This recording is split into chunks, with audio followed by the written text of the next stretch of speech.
Assalamualaikum warahmatullahi wabarakatuh. Alhamdulillahirabbil alamin. Asyhadu an la ilaha illallah wa asyhadu anna Muhammadar Rasulullah. Allahumma sholli ala Muhammad wa ala ali Muhammad.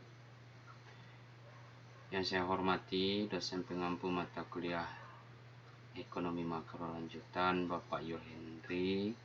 Yang saya banggakan adalah rekan-rekan kita seperjuangan yang berada di Fakultas Ekonomi, program studi S2 Magister Pendidikan Ekonomi. Baiklah, di kali ini saya akan coba membahas tentang ruang lingkup ekonomi makro, di mana ruang lingkup ekonomi makro didefinisikan ilmu ekonomi is study of how success uses course routes to production commodity and distribution among different people.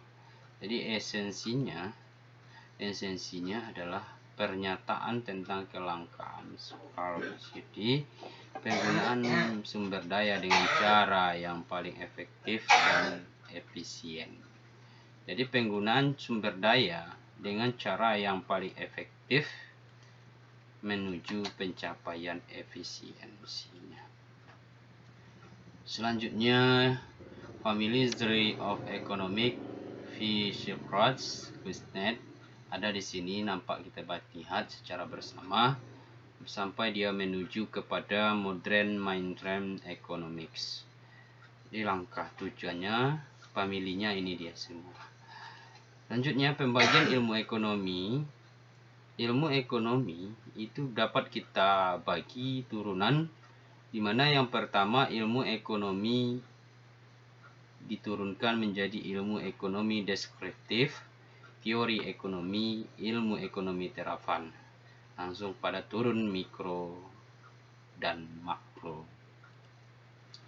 Selanjutnya, perbedaan antara ekonomi mikro dan makro, di mana analisa pernyataan dengan pernyataan apakah jenis barang dan jasa yang harus diproduksi, bagaimana cara memproduksi barang dan jasa tersebut, untuk siapa barang dan jasa tersebut diproduksi. Jadi analisa mikroekonomi ini sama dengan prinsip ekonomi modern, di mana apa, bagaimana, untuk siapa. Sedangkan analisis makro, ekonomi makro itu mengapa setiap negara menghadapi masalah pengangguran. Yang pertama, mengapakah selalu mengalami kenaikan harga-harga? Mengapa perekonomian tidak mengalami pertumbuhan yang sama cepatnya? Mengapa kegiatan perekonomian tidak mengalami perkembangan yang stabil? Ini dia perbedaan di antara ekonomi makro dan mikro. Ini ada di sini semua dianalisis secara pertanyaan. Selanjutnya, penentuan kegiatan ekonomi. Ini ada dua. Penentuan yang pertama adalah analisis mengenai penentuan tingkat kegiatan yang dicapai sesuatu. Perekonomian merupakan bagian penting dari analisis makroekonomi. Analisis tersebut menunjukkan bagaimana pengeluaran, permintaan agregat dan penawaran agregat akan menentukan keseimbangan kegiatan suatu perekonomian. Selanjutnya, mikro vs makro. Sebenarnya, ekonomi mikro itu memusat perhatian pada kegiatan ekonomi individual atau kelompok individual. Yang pertama. Yang keduanya, mengabaikan hubungan terkaitan antara pasar dan mengasumsikan bahwa hal-hal lain yang terjadi di luar pasar tidak berubah. Next, ekonomi makro itu memusatkan perhatian pada besarnya agregat pendapatan domestik bruto dan gross pendapatan domestik bruto, rate of pengangguran, inflasi, kebijakan fiskal, moneter, dan dampaknya ekspor, impor, dan lain-lain. Secara eksplisit memperhitungkan keterkaitan antara pasar produksi, tenaga kerja, uang, keputusan-keputusan pemerintah, dan individu. Ini dia yang memusatkan perbedaan di antara yang dua ini, mikro dan makro, jauh berbeda. Sedangkan kalau ekonomi mikro ini skalanya kecil, makro adalah skala besar.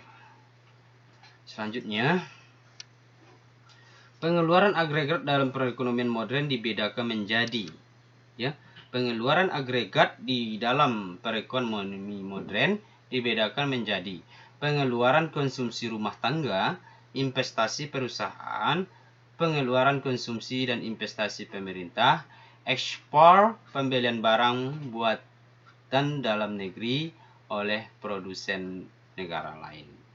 Ini dia, pengeluaran agregat dalam perekonomian modern ini dibedakan menjadi ini. 4 komponen yang membedakannya. Selanjutnya, persoalan-persoalan pokok dalam perekonomian. Di mana yang pertama adalah masalah pertumbuhan ekonomi. Yang kedua, masalah kestabilan kegiatan ekonomi. Yang ketiga, masalah pengangguran dan inflasi. Yang keempat, masalah neraca perdagangan dan neraca pembayaran.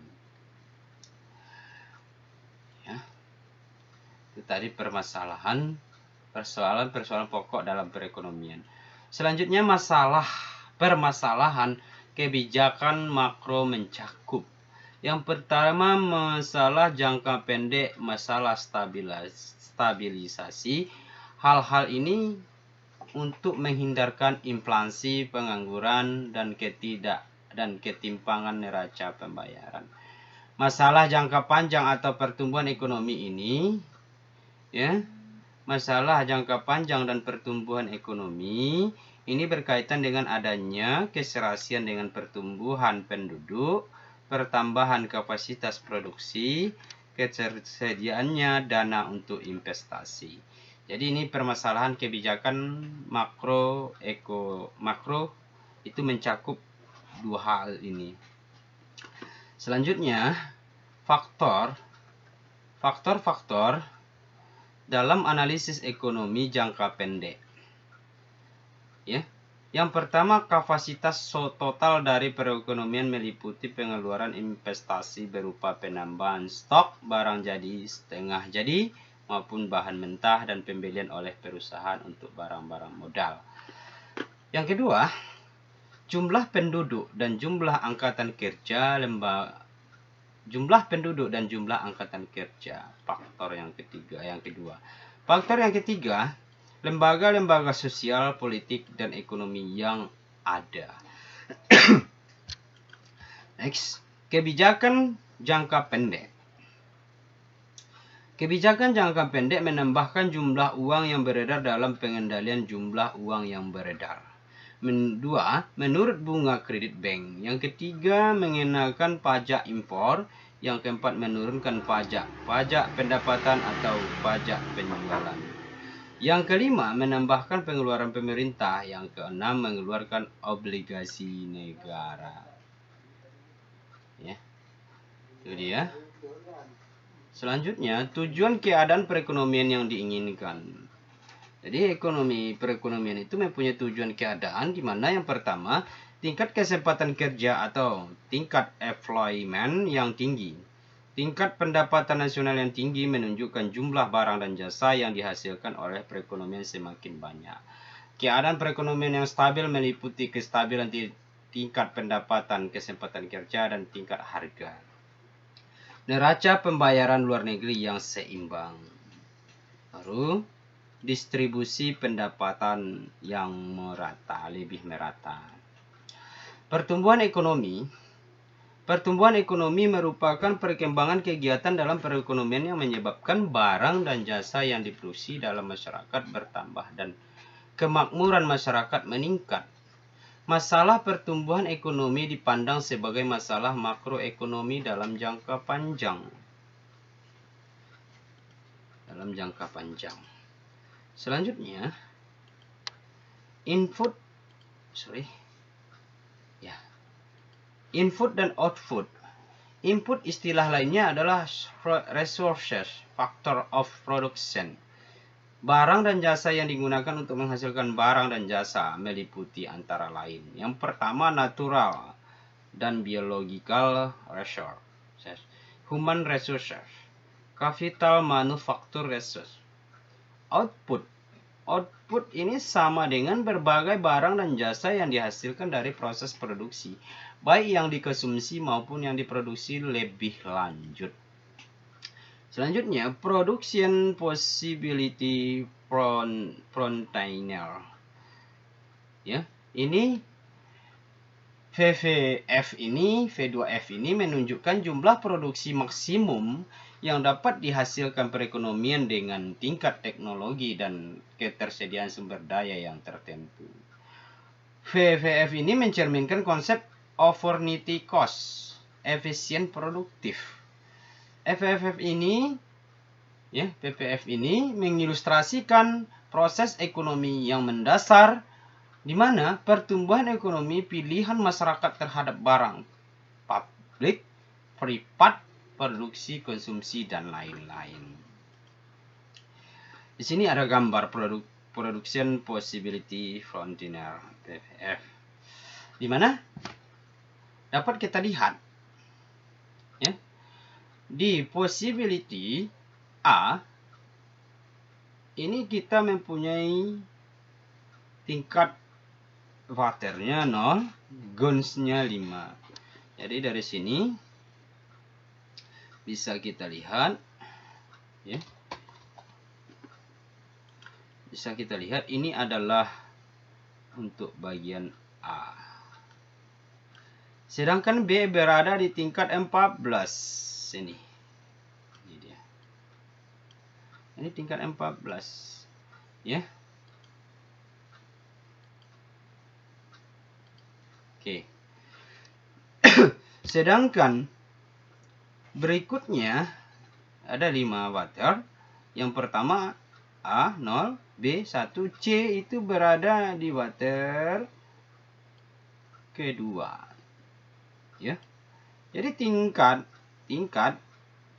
pencapaiannya berada di 12. Sama kita lihat. Ini dia. Sedangkan yang berada di posisi ketiga ada 9. Kita tarik garis dari sini ada 9. Ya. Nah, ini dia. Tadi yang ini tinggal 14. Tuh. Baru yang selanjutnya adalah yang keempat. Yang keempat ini berada di 4/5, itu berada di bawah 6. Nah, ini dia. Selanjutnya baru kembali keadaan normal. Nah, ini titik posisinya. Jadi ini ada I, ada U. Ini adalah attainable. Baru ini adalah unattainable-nya. Ini di dalam ya. Dan sedangkan an-nya di luar. Nah, itu satu gambar. Baiklah, masuk kita ke chapter 20, permintaan agregat dan pasokan agregat. Ini berdasarkan prinsip dari economic and Gary McQueen. Jadi masuk dalam bab ini banyak pertanyaan yang harus kita cari dari pertanyaan. Kita cari jawabannya. Di mana ada di sini. Di sini sudah mempunyai beberapa komponen. Ada 1, 2, 3, 4 komponen. Ini dia 4 komponen.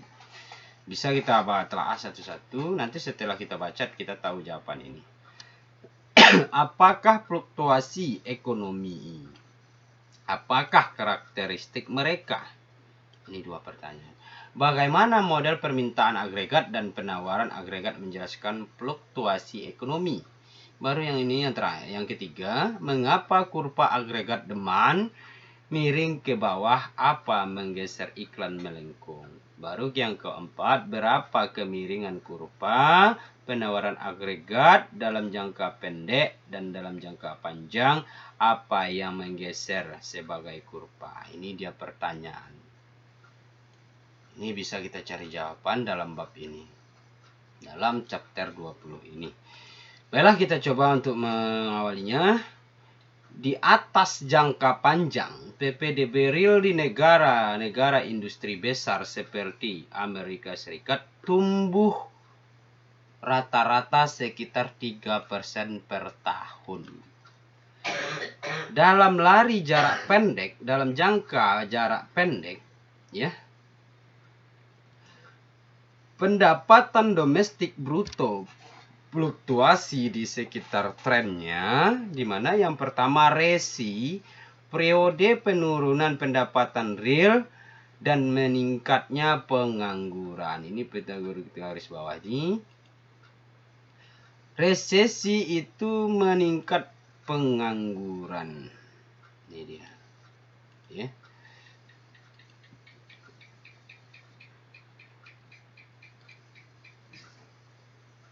Pengangguran bisa kita lihat. Selanjutnya, depresi. Resi parah, sangat jarang. Ini harus kita bahas lagi, sangat jarang. Ini. Baru yang berikutnya lah, jangka jarak pendek fluktuasi ekonomi sering disebut siklus bisnis. Sering disebut siklus bisnis. Ya, siklus bisnis ini, jadi dalam jangka pendek fluktuasi ekonomi sering disebut siklus bisnis. Selanjutnya, 3 fakta utama tentang fluktuasi. Ini dapat kita garisnya. 3 fakta utama tentang fluktuasi. Yang pertama, fakta fluktuasi ekonomi tidak teratur dan tidak dapat diprediksi. Sebagai contoh, ini kurva, ya, di mana pendapatan domestik bruto real Amerika Serikat mencapai 2.000 miliar dolar. Di sini bar yang diasir adalah resesi. Jadi ini adalah resesi. Sedangkan tingkat pendapatannya adalah mencapai 2.000 dolar. Ya, PPDB realnya. Ini dia. Jadi fluktuasi ekonomi tidak teratur, tidak dapat diprediksi. Ya, tidak dapat diprediksi. Selanjutnya yang kedua adalah fakta tentang fluktuasi ekonomi. Sebagian besar kuantitas ekonomi makro berfluktuasi bersama ya, berfluktuasi bersama.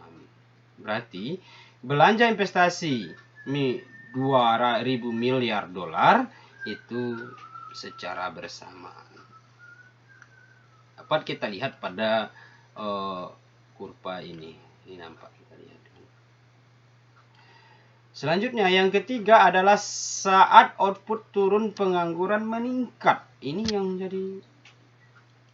yang sering terjadi. Pengangguran meningkat. Tingkat pengangguran itu saat output turun, outputnya turun, pengangguran meningkat. Jadi kalau dia output turun, pengangguran menaik dia. Ini suatu apa? Jadi dapat kita lihat fluktuasi ekonomi saat output turun, pengangguran meningkat. Yang selanjutnya adalah yang kedua, menjelaskan fluktuasi ekonomi jangka pendek. Ya. Ekonomi klasik rekapitulasi. Bab-bab sebelumnya didasari pada gagasan ekonomi klasik khususnya. Itu dikotomi klasik, di ekonomi klasik, pemisahan variabel menjadi 2 kelompok, real, kuantitas, harga relatif. Nominal diukur dalam bentuk uang, ya. Jadi nominal diukur dalam bentuk uang. Baru selanjutnya netralitas uang. Perubahan jumlah uang beredar mempengaruhi variabel nominal tetapi tidak mempengaruhi variabel real. Ekonomi klasik tadi dan rekapitulasinya, sebagian besar ekonomi percaya bahwa teori klasik menggambarkan dunia dalam jangka panjang, tapi bukan jangka pendek. Dalam jangka pendek, perubahan variabel nominal seperti jumlah uang yang beredar atau P dapat mempengaruhi variabel nyata seperti Y atau tingkat U, tingkat bunga. Untuk mempelajari jangka pendek, kita menggunakan model baru, model AD dan AS. Ini dia, John Markness tahun 1883 sampai 1946. Ya. Teori umum pekerjaan bunga dan uang tahun 1936. Resi dan defresi yang diperdebatkan dapat diakibatkan oleh permintaan, ya, oleh permintaan yang tidak memadai. Pembuatan kebijakan harus bergeser ke iklan. Jadi resi dan defresi yang diperdebatkan dapat diakibatkan oleh permintaan yang tidak memadai. Pembuatan kebijakan harus bergeser iklan. Jangka panjang, ya, ini dia jangka panjang adalah panduan menyesatkan untuk urusan saat ini. Dalam jangka panjang kita semua akan mati. Jadi kritik terkenal dari teori klasik adalah jangka panjang adalah panduan menyesatkan untuk urusan saat ini. Dalam jangka panjang kita semua akan mati. Ekonomi mengatur sendiri terlalu mudah, tugas yang terlalu tidak berguna. Jika di musim-musim yang bergejolak, mereka hanya dapat memberitahu ketika badai sudah lama berlalu, lautan akan menjadi datar. Itu dia, istilahnya kritik terkenal dari teori klasik. Model permintaan agregat dan pasokan agregat dapat kita lihat pada kurva ini. Model menentukan tingkat harga equilibrium dan keluarnya equilibrium PPDB real. Di sini ada titik temunya. Nih. Permintaan iklan agregat, ya. Sedangkan P tingkat harga, Y adalah produk domestik bruto real, jumlah keluar. Pasokan agregat jangka pendek. Ini nampak kita lihat ada di sini. Jadi pergeseran kurvanya jelas, titik keseimbangannya ada. Oke. Selanjutnya kurva permintaan agregat. Permintaan agregat dalam kurung iklan, kurvanya ini dia. Ya. Di mana tadi tingkat harga dipengaruhi pendapatan domestik real, jumlah keluar, ya. Tingkat harga dipengaruhi real, PPDB real. Nah, ini dia. Di saat Y1 KP1 itu iklan melengkung, menunjukkan jumlah semua permintaan G dan S dalam perekonomian harga tingkat tertentu. Ini dia melengkung. Ya, ini dia suatu gagasannya.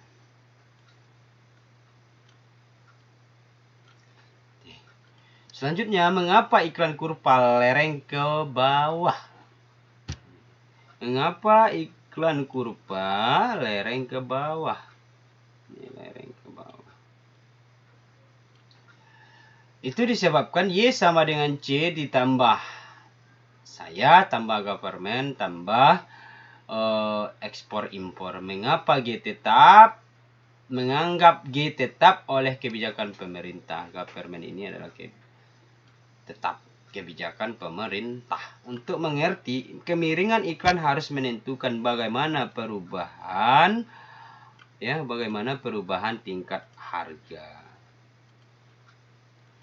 Bagaimana perubahan tingkat harga mempengaruhi C dan ini dan ekspor impor. Jadi permintaan tingkat harga mempengaruhi konsumsi es dan ekspor impor. Nah, itu dia. Efek kekayaan, ya, tingkat harga dan konsumsi. Seharusnya tingkat harga naik, uang dengan nilai nominal tetap yang dimiliki orang membeli lebih sedikit uang. Jadi kekayaan real lebih rendah. Orang yang merasa, orang merasa lebih miskin, maka hasilnya C. Ya. Selanjutnya, efek suku bunga tingkat harga dan saya seharusnya P naik. Itu membeli government dan S membutuhkan lebih banyak uang. Selanjutnya untuk mendapatkan uang tersebut orang menjual obligasi. Jadi kita katakan membeli membeli G dan S membutuhkan lebih banyak uang.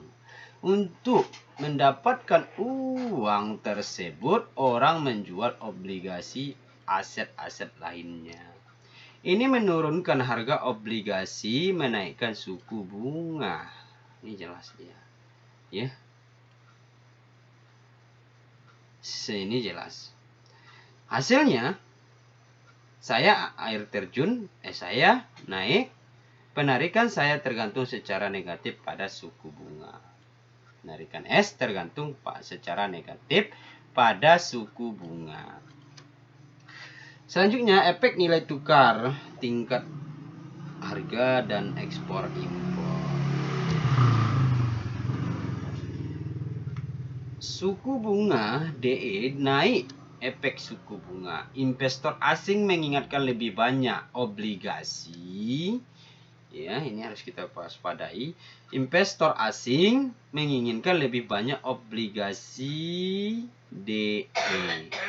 Permintaan yang lebih tinggi untuk mata uang domestik di pasar valuta asing. Permintaan yang lebih tinggi untuk mata uang domestik di pasar valuta asing.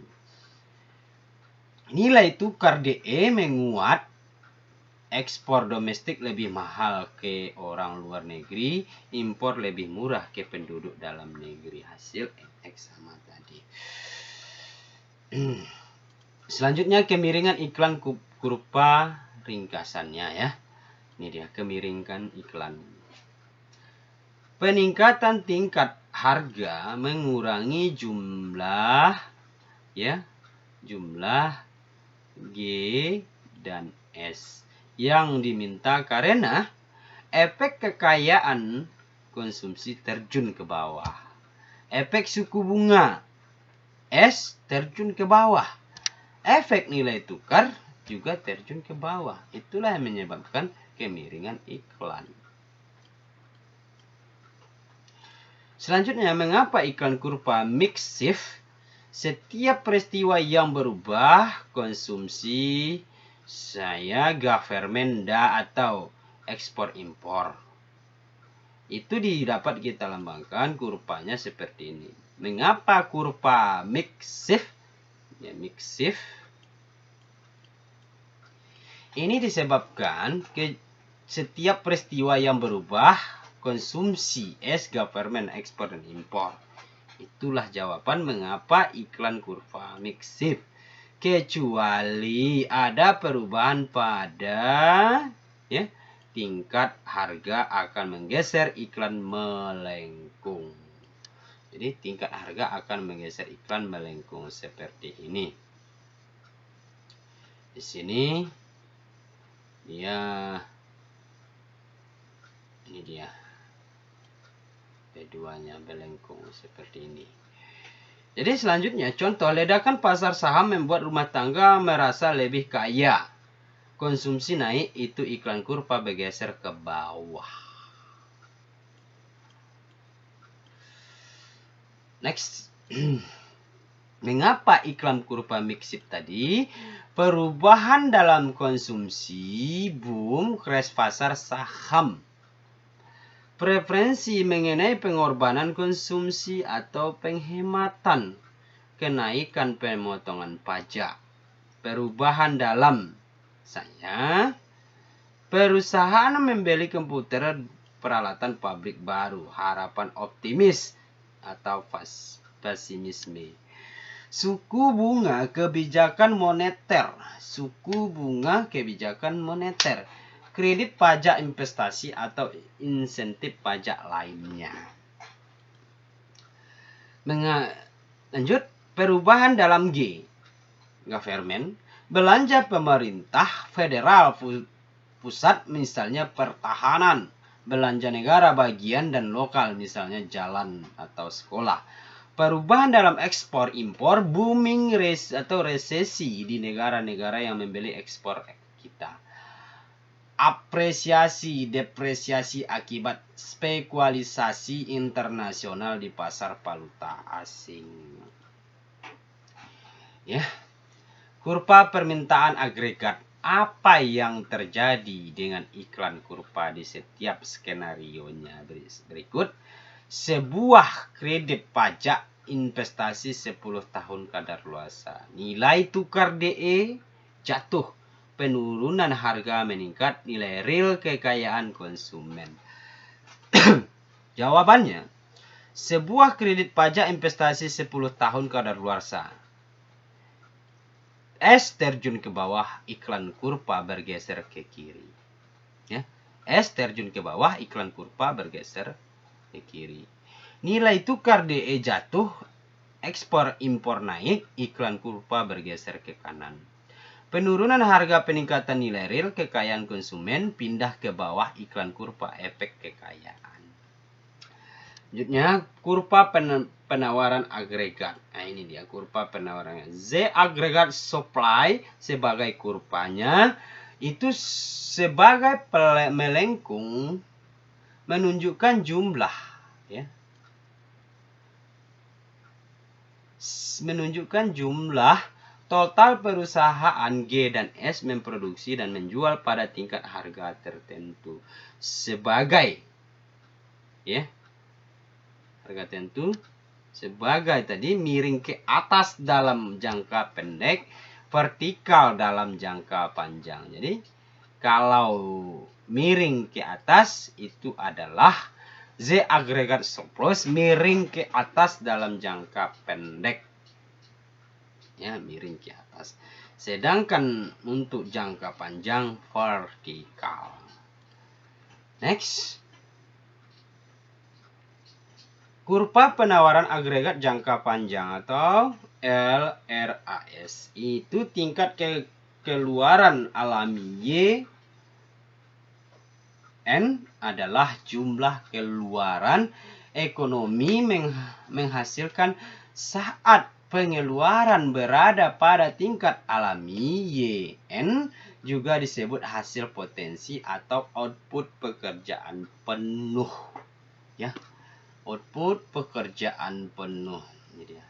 YN juga disebut hasil potensial atau output pekerjaan penuh. Atas. Selanjutnya, YN ditentukan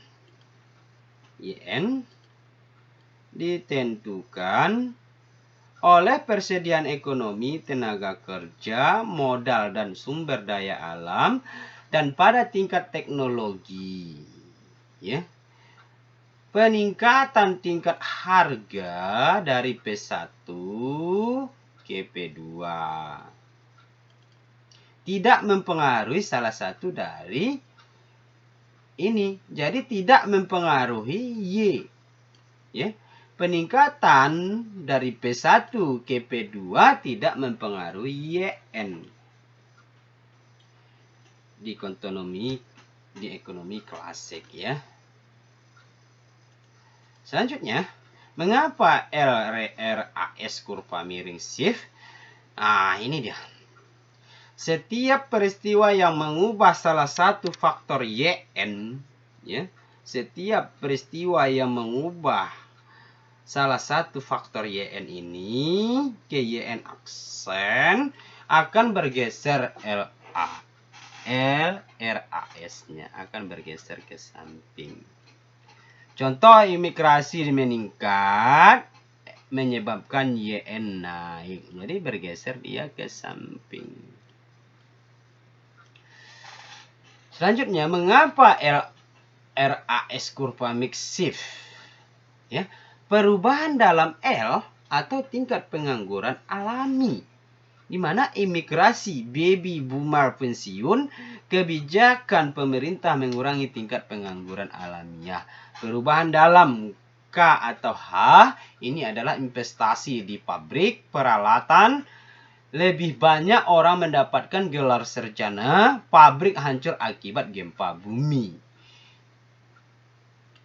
Selanjutnya, mengapa LRAS kurva mix shift? Perubahan sumber daya alam, ya, perubahan sumber daya alam, di mana penemuan endapan mineral baru, pengurangan pasokan minyak impor, perubahan pada pola cuaca yang mempengaruhi produksi pertanian. Perubahan teknologi ini mengakibatkan itu mix shift, peningkatan produktivitas dari kemajuan teknologi, ya. Oke. Nah, ini dia. Bisa kita lihat gambarnya di bawah ini. Ya. Dalam jangka panjang, teks kemajuan menggeser LRAS ke kanan, ya. Ke kanan, Y-nya tadi ini dia. Seperti ini menggeser ke kanan. Dan pertumbuhan jumlah uang beredar bergerak ke kanan, ya, juga ke kanan. Hasil investasi yang sedang berlangsung dan pertumbuhan output. Next, pasokan agregat jangka pendek itu selaras melengkung miring ke atas, ya, selaras melengkung miring ke atas. Bisa kita pahami, ini dia. SRAS melengkung miring ke atas. Selama periode tersebut, ya, selama periode tersebut 1 sampai 2 tahun peningkatan tingkat harga menyebabkan peningkatan jumlah G dan S yang dipasok. Selanjutnya, mengapa kemiringan SRAS masalah? Jawabannya, jika sebagai vertikal, fluktuasi iklan tidak menyebabkan fluktuasi output atau pekerjaan. Jika sebagian miring ke atas lalu masuk iklan melakukan mempengaruhi keluaran dan pekerjaan. Ini dia, nampak, kita lihat ini. Next, 3 teori SRAS di setiap beberapa jenis ketidaksempurnaan pasar. Hasil, output menyimpang dari kecepatan alami ke tingkat harga sebenarnya menyimpang dari tingkat harga yang diharapkan. Teori Stinky Wax, ketidaksempurnaan upah nominal adalah lengket dalam jangka pendek. Mereka menyesuaikan diri dengan lambat karena kontrak kerja normal sosial. Perusahaan dan pekerjaan menetapkan upah nominal di mana di muka berdasarkan tingkat harga VE, tingkat harga yang mereka harapkan untuk menang. Teori upah lengket. Jika tingkat harga berbanding pada tingkat harga yang diharapkan, pendapatan lebih tinggi tetapi biaya tenaga kerja tidak. Jika produksi menguntungkan, jadi perusahaan meningkatkan output dan lapangan kerja, maka lebih tinggi P menyebabkan lebih tinggi Y. sehingga kurva SRAS miring ke bawah. Penjelasan potensi lainnya, dua teori harga lengket, teori mispersepsi. Apa persamaan dari ketiga teori tersebut? Dalam semua tiga teori, Y menyimpang dari YN, kapan P menyimpang dari P yang diharapkan. Y sama dengan YN tambah sebuah P dikurang P yang diharapkan. Tingkat keluaran alami jangka panjang, ya, sebuah tingkat harga sebenarnya, tingkat harga yang diharapkan, mengukur seberapa banyak Y menanggapi perubahan tak terduga pada P. Kurvanya Y yang sama dengan YN tambah sebuah V dikurang VE, maka kapan P lebih besar daripada PE? Tingkat harga yang diharapkan kapan lebih kecil dari PE? Ya, ini dia nampak, kita lihat pada gambar, pada kurva. Segala sesuatu yang menggeser LAS bergeser SRAS juga. Ya, juga PE tingkat harga yang diharapkan bergeser SRAS. Jika P yang diharapkan naik, pekerjaan perusahaan menetapkan upah yang lebih tinggi. Jadi jika P yang diharapkan naik, maka pekerjaan perusahaan menetapkan upah yang lebih tinggi. Setiap P produksi kurang menguntungkan Y. Dua penyebab fluktuasi ekonomi. Yang pertama, equilibrium jangka panjang. Di dalam equilibrium jangka panjang, PE sama dengan V, Y sama dengan YN, dan pengangguran berada pada tingkat alami. Selanjutnya, yang B, fluktuasi ekonomi disebabkan oleh peristiwa yang menggeser iklan atau sebagai kurva dari posisi equilibrium jangka panjang. 4 langkah yang untuk menganalisa fluktuasi ekonomi. Yang pertama, tentukan apakah acara bergeser iklan atau sebagainya. Yang kedua, tentukan apakah kurva bergeser ke kiri atau ke kanan. Yang ketiga, menggunakan iklan sebagai diagram untuk melihat bagaimana pergeseran perubahan Y dan P dalam jangka pendek. Pengaruh pergeseran masuk iklan, ini dia, nampak, kita lihat, mempengaruhi konsumsi C iklan, melengkung. C jatuh jadi iklan, bergeser ke kiri.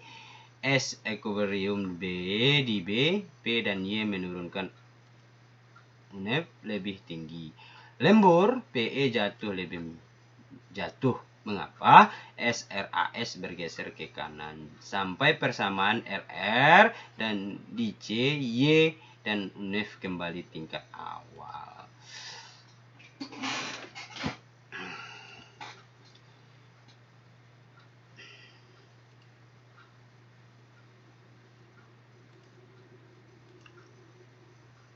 Baiklah, untuk kesimpulan dari bab chapter 20, telah memperkenalkan model permintaan agregat dan penawaran agregat yang membantu menjelaskan fluktuasi ekonomi.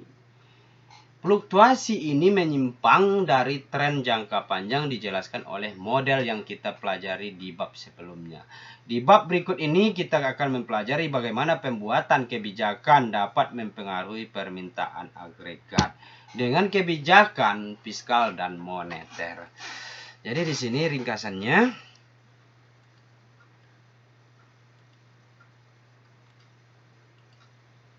ya, ringkasan dari bab ini dapat kita lihat, ya, dan kita baca secara bersama.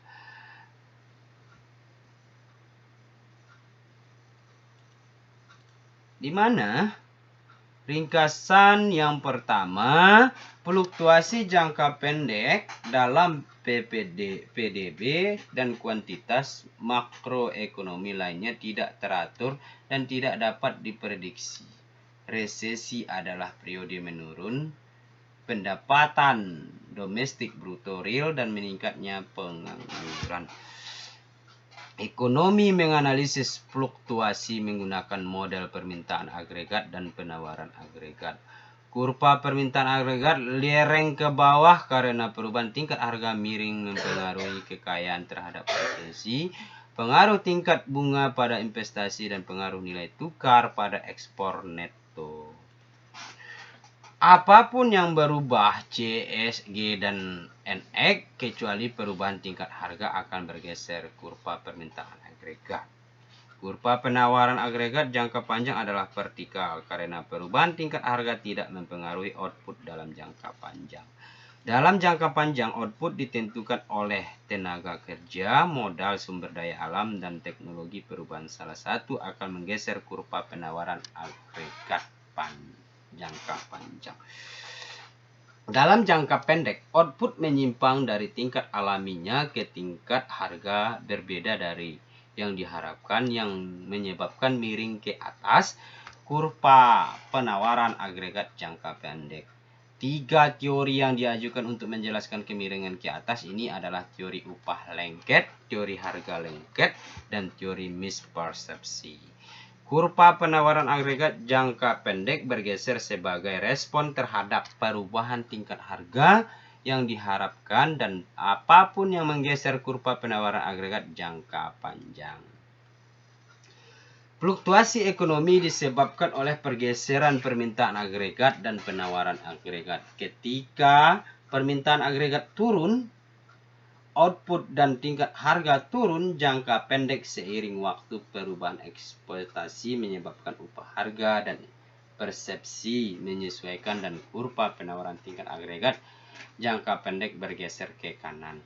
Dalam jangka panjang, perekonomian kembali ke tingkat keluaran dan pengangguran alami, tetapi dengan tingkat harga yang lebih rendah. Baru yang terakhir adalah penurunan penawaran agregat menghasilkan stagflasi, penurunan produksi, dan kenaikan harga, upah, harga, dan persepsi penjualan seiring waktu dan ekonomi pulih. Jadi, itu dapat kita lihat, ya, sudah dapat kita lihat bagaimana yang diterapkan dalam chapter 20 ini. Jadi pertanyaannya yang di atas tadi sudah terjawab di dalam chapter 20, di dalam bab 20. Oke, selanjutnya kita coba masuk kepada modul makroekonomi Manquio, perekonomian terbuka. Ini agak lumayan. Modul makronya arus modal dan barang internasional. Ketika perekonomian tersebut terbuka, berarti pengeluaran negara di tiap tahun tertentu. Nama output barang dan jasa suatu negara bisa melakukan pengeluaran lebih banyak ketimbang produksinya dengan meminjam dari luar negeri, atau bisa melakukan pengeluaran lebih kecil dari produksinya dan memberi pinjaman pada negara lain. Mari kita lihat perhitungan pendapatan nasional untuk menjelaskannya.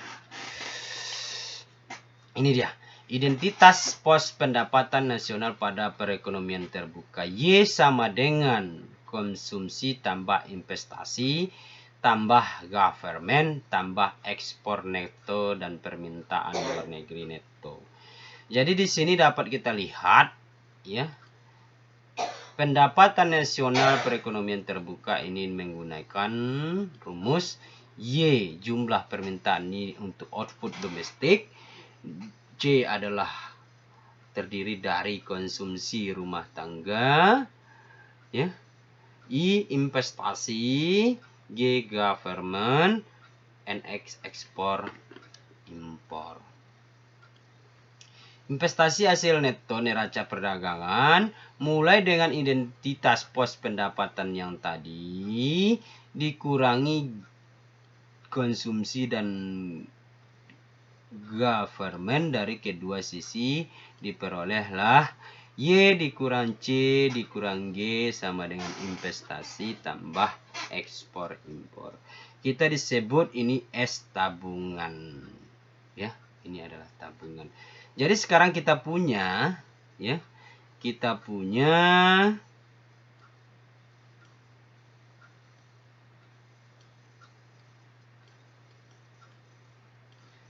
kita punya, jadi sekarang kita punya S sama dengan investasi ditambah ekspor impor. Kekurangan investasi dari kedua sisi untuk memperoleh persamaan baru. S dikurang I sama dengan ekspor impor. Bentuk identitas pos pendapatan nasional ini menunjukkan bahwa ekspor neto suatu perekonomian harus selalu sama dengan selisih antara tabungan dan investasi. Oke. Lanjut. Ya, kita lanjut. Rumus Y sama dengan konsumsi tambah investasi tambah government tambah ekspor dan impor. Setelah beberapa manipulasi, identitas pos pendapatan nasional dapat ditulis ulang sebagai berikut. Ekspor neto, output, baru konsumsi, dikurang konsumsi tambah investasi tambah government. Persamaan ini menunjukkan bahwa dalam perekonomian terbuka, pengeluaran domestik tidak perlu sama dengan output barang dan jasa. Jika output melebihi pengeluaran domestik, kita mengekspor selisihnya. Ekspor neto adalah positif. Jika output kurang dari pengeluaran domestik, kita mengimpor selisihnya. Ekspor neto negatif. Itu dia. Arus modal keluar neto sama dengan neraca perdagangan. Berarti net capital outflow sama dengan trade balance. S dikurang I sama dengan NX. Berarti jika tabungan dikurang investasi dan NX-nya ekspor impornya positif. Kita punya surplus perdagangan, trade surplus. Kita jadi negara donor pasar uang dunia dan kita mengekspor lebih banyak barang daripada mengimpornya. Jika S tabungan dikurang investasi dan ekspor impor negatif, kita punya defisit perdagangan, trade defisit. Kita jadi negara pengutang di pasar uang dunia dan kita mengimpor lebih banyak barang daripada mengekspor. Neraca perdagangan bilateral. Neraca perdagangan bilateral antara dua negara berarti bahwa nilai apa yang satu negara jual ke negara lain sama dengan nilai apa yang dibeli dari negara itu. Contoh, ada neraca perdagangan bilateral antara Amerika Serikat dan Cina. Jika Amerika Serikat membeli sepasang sepatu dari Cina seharga $300, tapi juga menjual jeans ke Cina seharga $300.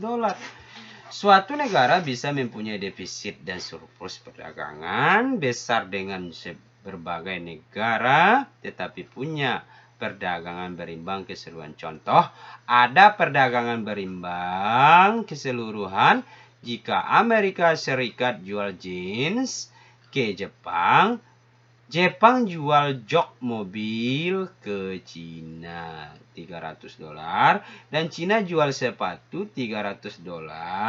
Suatu negara ke suatu negara yang sama punya defisit perdagangan bilateral. Tapi tiap negara mempunyai perdagangan berimbang. Keseluruhan mengekspor dan mengimpor barang-barang seharga $300. Tabungan dan investasi perekonomian. Ya. Tabungan dan investasi perekonomian. Kita dapat mengembangkan model arus barang, ya, dan barang internasional. Lalu kita akan membahas isu seperti bagaimana neraca perdagangan merespon terhadap perubahan kebijakan. Ya. Selanjutnya, mobilitas modal dan tingkat bunga dunia. Telah diurai bahwa neraca perdagangan sama dengan arus modal keluar neto yang lalu sama dengan tabungan dikurang investasi. Model kita berfokus pada tabungan dan investasi. Kita gunakan bagian model dari bab juga, tapi tak mengonsumsi tingkat bunga real, menyeimbangkan tabungan dan investasi. Sebaliknya, kita biarkan perekonomian mengalami defisit perdagangan dan meminjam dari negara lain atau mengalami surplus perdagangan dan memberi pinjaman pada negara lain.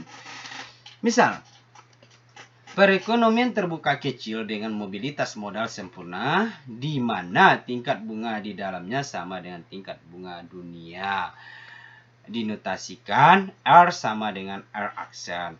Dalam perekonomian tertutup, yang menentukan tingkat bunga adalah keseimbangan tabungan domestik dan investasi dari dunia. Seperti perekonomian tertutup, karenanya keseimbangan tabungan dunia dan investasi dunia menentukan tingkat bunga.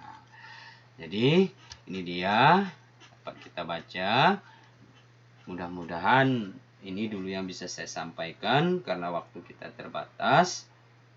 Maka saya undur diri.